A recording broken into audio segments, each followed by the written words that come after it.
Right then, parallel parking.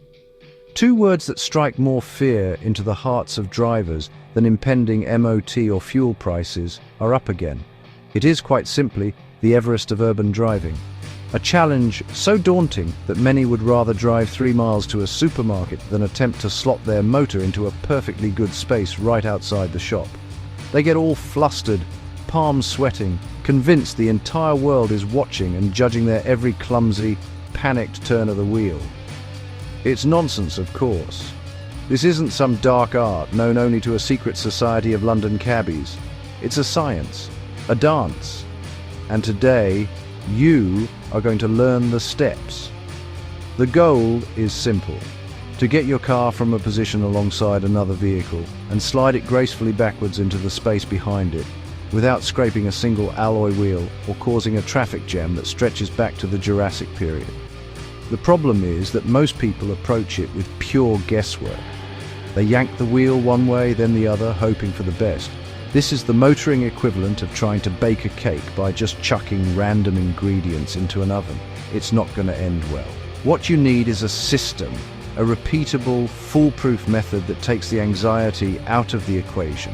Forget everything you think you know. Forget the frantic sawing at the wheel, the desperate prayers to the patron saint of tight spaces. We're going to break this down into 6 simple, logical steps. We're going to analyze the why behind each movement, because understanding is the key to mastery. When you know why you are turning the wheel a certain way at a certain time, it stops being a guess and starts being a deliberate, controlled action. You'll see the same maneuver again and again from the same angle, until the sequence is burned into your brain. So buckle up, pay attention. We are about to transform you from a parking pariah into a parallel parking god. This guide is your new gospel. Follow it religiously, and soon you'll be able to slide your car into a space so tight you'll need a shoehorn to get out. Precision, timing, a little bit of spatial awareness, but mostly it's about following instructions. Let's begin this journey from pathetic to poetic, one step at a time. Watch the move, learn the move, do the move. The entire operation lives or dies on this first move. Get it wrong and you've set yourself up for a symphony of failure, honking horns, the derisive stares of pedestrians. The first step is all about positioning. You must pull your car up alongside the car that will be in front of you once you've parked. Proximity alignment. You need to be close, but not so close that you'd swap paint if a sudden gust of wind blew. I'm talking about a gap of roughly 2 to 3 feet. Think of it as leaving enough room to open your door without hitting the other car. It's a comfortable but not excessive distance. Now for the most critical part of this initial step, lining up the rear of your cars. As you pull alongside the target vehicle, you need to stop when your rear bumper is perfectly aligned with its rear bumper. This is your starting grid. This specific alignment is absolutely crucial because it dictates the pivot point for your entire maneuver. Starting from here ensures that when you begin to turn, the rear of your car will swing into the space at the correct angle, clearing the car in front of you without entering the space too sharply. It is the foundation upon which your parking palace will be built. The most common error here is a spectacular one. Drivers get lazy or nervous and stop in the wrong place. Mirrors aligned, doors aligned. Some other random point they've invented. This is a catastrophic mistake. If you stop too far forward, you won't have enough room to swing your rear end in without hitting the car. Stop too far back and you'll end up miles away from the curb looking like you've simply abandoned your car in the middle of the road. So line up those rear bumpers. Get out and look if you have to the first few times. Precision here saves a world of pain later. A quick tip for nailing this every single time. As you pull up, glance in your passenger side wing mirror. You should be able to see the rear corner of the other car. When that corner is near the back edge of your own rear passenger window, you are likely in the sweet spot. It's a simple visual cue that takes the guesswork out of it. Keep your steering wheel dead straight at this point. Don't angle in, don't angle out. Just a simple, straight, perfectly aligned starting position. Master this, and you're already halfway to victory before you've even selected reverse gear. All right, you're in position, rear bumpers aligned, a sensible gap between you and the other car. Now for step 2, the initial reversal and turn engage reverse gear. Before you move an inch, do a full 360-degree check. Mirrors over your shoulder. Check for cyclists, pedestrians, rogue shopping trolleys, anything. The world doesn't stop just because you've decided to park. Once it's clear, you begin to reverse, but slowly. And as you start moving backwards, you immediately turn the steering wheel one full rotation towards the curb. In the UK, that's to the left. This starts swinging the back of your car into the parking space. It matters because of geometry. The precise full turn initiates a predictable arc. The car pivots, rear into the space, front out into the road. Speed is your enemy here. You must reverse at a snail's pace, slower than a glacier. This gives you time to think, to observe, and to make your next move without panic. The common mistake, reversing too quickly, loss of control. The other mistake, not turning enough, a shallow angle. One full, deliberate turn is what you need. Step 3, achieve the critical 45-degree angle. Continue to reverse slowly with the wheel turned. Your car will angle into the space. Know when to stop and straighten the wheel. The magic moment, roughly 45 degrees to the curb. How to know? Check your driver's side wing mirror. When you can see the entire front of the car that will be behind you, that's your signal. The rear corner has cleared the car in front. Stop reversing and straighten the steering wheel. Turn it back one full rotation so the wheels point straight. This is pivotal. You continue reversing, now straight back on that 45-degree line. Oversteering is the classic blunder. Keep turning and the rear wheel will hit the curb. Don't turn enough and you won't be deep enough. Look for the car behind you in your mirror. When you see all of it, stop turning and straighten up.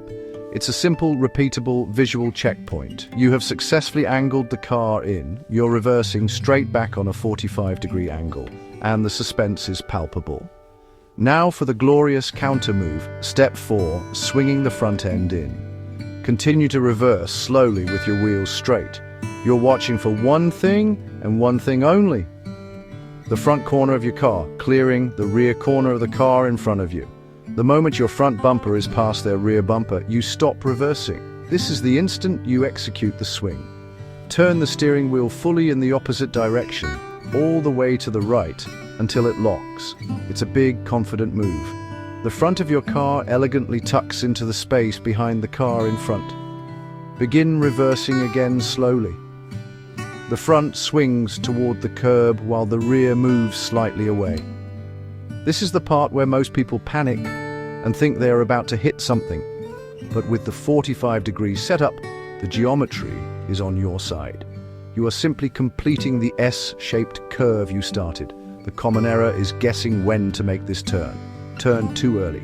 Front wing scrape. Turn too late. Rear sticking out. As the front swings in, the vehicle becomes parallel with the curb. Step 5. Align and center. The moment your car is straight and parallel, stop reversing and straighten the steering wheel immediately.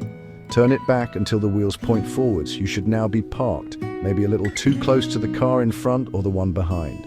Center the car in the space. Pull forward a little. Reverse a little. Make tiny adjustments to give both cars respectful breathing room. The mistake is overcorrection.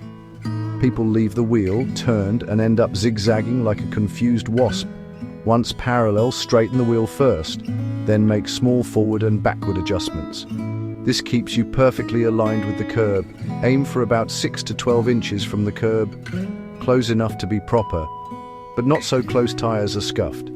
This final tidying up separates amateurs from pros. You're not just parked, you're parked with consideration and finesse.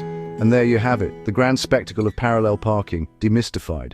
Let's recap the 6 steps to greatness. Step 1. Position your car alongside the front car, aligning rear bumpers. Step 2. Check your surroundings. Then begin to reverse slowly while turning the wheel one full rotation toward the curb. Step 3. Continue reversing until you see the full front of the car behind in your driver's side mirror. At that point, straighten the wheel. Step 4. Reverse straight back until your front bumper clears the car in front. Then turn the wheel fully in the opposite direction. Step 5. Straighten up as you become parallel with the curb and center yourself in the space. Step 6. the final check. Put the car in park and engage the handbrake. Switch off the engine. Take a moment to look in your mirrors. Admire your work. You are straight, a sensible distance from the curb, not obstructing traffic. This isn't magic, it is method. By replacing frantic guesswork with clear visual cues and deliberate actions, you take control. Common errors almost always stem from speed and panic. Rushing the maneuver, turning the wheel randomly, and failing to use your mirrors, hallmarks of the amateur. The secret is to go slowly, incredibly slowly, and this gives your brain time to process mirror information into correct steering. Practice is not just repetition, it's repeating the correct sequence until it becomes second nature. Use cones in an empty car park if you must. There is no shame in training. So, here is your clear next step, your mission, should you choose to accept it. Don't just read this and nod. Go out and do it. Find a quiet street. Find 2 obliging wheelie bins if you can't find cars, and practice these 6 steps. Go through the sequence slowly, methodically. Position, reverse and turn. Find the angle, swing in, straighten, center. Do it again and again until the fear is replaced by confidence. Parallel parking is perfected by deliberate, intelligent practice. Now go and conquer the curb.